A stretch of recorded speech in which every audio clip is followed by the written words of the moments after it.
Truck चालक 6 लाख की सेब लेकर हुआ गायब, पुलिस कर रही तलाश।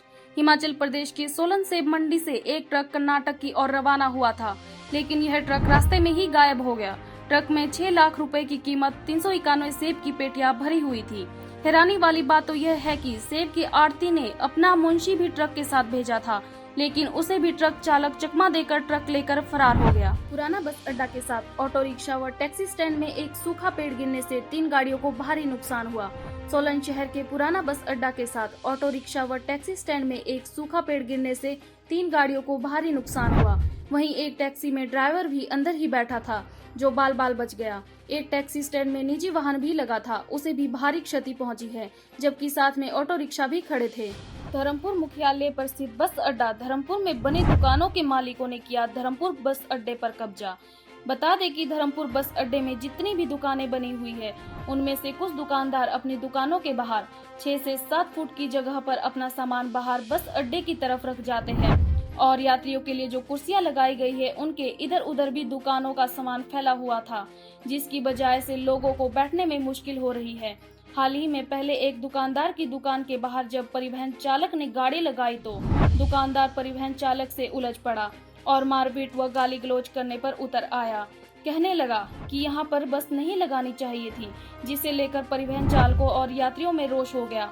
वहीं धर्मपुर बस अड्डे पर दुकानदार के बाहर गाड़ी खड़े करने से डर रहे थे। जब क्षेत्रीय प्रबंधक नरेश शर्मा जी से बात की गई तो उन्होंने बताया कि बस अड्डा धर्मपुर के दुकानदारों द्वारा सामान अड्डे के बाहर में रखने का मामला संज्ञान में आया है और इस पर उचित कार्यवाही करके बरामदे को खाली करवाया जाएगा, जो यात्रियों को काउंटर पर खड़े होने में कोई समस्या न हो। भारतीय सेना ने 3 आतंकियों को ढेर कर दिया।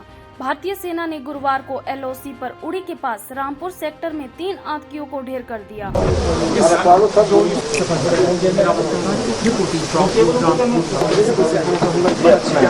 पाकिस्तान एक बार फिर से बेनकाब हुआ है। किलिंग करके चाहे सिक्योरिटी फोर्स का आदमी हो, पुलिस का हो, सिविलियन हो, चाहे और कोई भी हो, इनोसेंट टेररिस्ट बनने वाले थे, पाइपलाइन में थे। पाकिस्तान इन्फिल्ट्रेशन करने की फिराक पे है लाइन ऑफ कंट्रोल के थ्रू। इसके चलते जो भी जरूरी और जरूरतमंद चीजें हैं लाइन ऑफ कंट्रोल पे, वो हमने की हैं। जैसे कि हमने अपने सर्वेलेंस ग्रिड बढ़ाई है और एंटी इन्फिल्ट्रेशन ग्रिड को और मजबूत किया है। आज सुबह यानी कि 23 सितंबर की मॉर्निंग को तकरीबन 6 बजे के आसपास हमारे ट्रूप्स लाइन ऑफ कंट्रोल पे डिप्लॉयड थे और वहां पे एम्बुश लगाए हुए थे। 3 बंदे हमें पाकिस्तान की तरफ से उतरते हुए दिखाई दिए, जो हथियार बंद थे, और उन्हीं के पीछे थोड़ी दूरी पर 2 टेररिस्ट और थे। इन्होंने जब लाइन ऑफ कंट्रोल क्रॉस की, उसके बाद जो हमारी पार्टी जो वहां डिप्लॉयड थी, उन्होंने इनको चैलेंज किया। चैलेंज मिलने पर इन्होंने हमारे पार्टीज के ऊपर अंधाधुंध फायरिंग शुरू कर दी। जवाबी फायरिंग में तीनों के तीनों टेररिस्ट को न्यूट्रलाइज कर दिया और जो 2 टेररिस्ट पीछे थोड़ी दूरी पर थे, वो वापस पाकिस्तान POK की तरफ भाग गए। इन टेररिस्ट से हमें कुछ रिकवरीज हुई हैं, जो कि इस प्रकार है।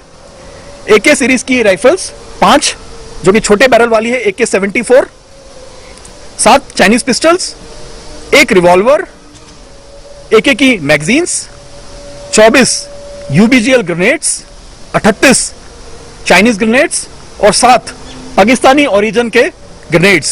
साथ ही साथ 35,000 रुपए इंडियन करेंसी, 10,300 रुपए पाकिस्तानी करेंसी, कुछ खाने पीने की चीजें और कुछ टोबैको लाइक सब्सटेंस हमें इनसे मिला है। फिदाइन अटैक के लिए आए थे, इसके लिए हम टिप्पणी नहीं करना चाहूँगा, लेकिन इनके पास जो सामान है उस हिसाब से लगता है कि ज़्यादातर ग्रेनेड है इनके पास में। जो कश्मीर में जो टेररिज्म चल रहा है, उसको ये हथियारों की सप्लाई के लिए इसलिए इधर ग्रेनेड फायर किए गए थे। हमें अभी नहीं लगता कि ये किसी टारगेट को अटैक करने आए थे, ऐसा कोई एविडेंस नहीं है।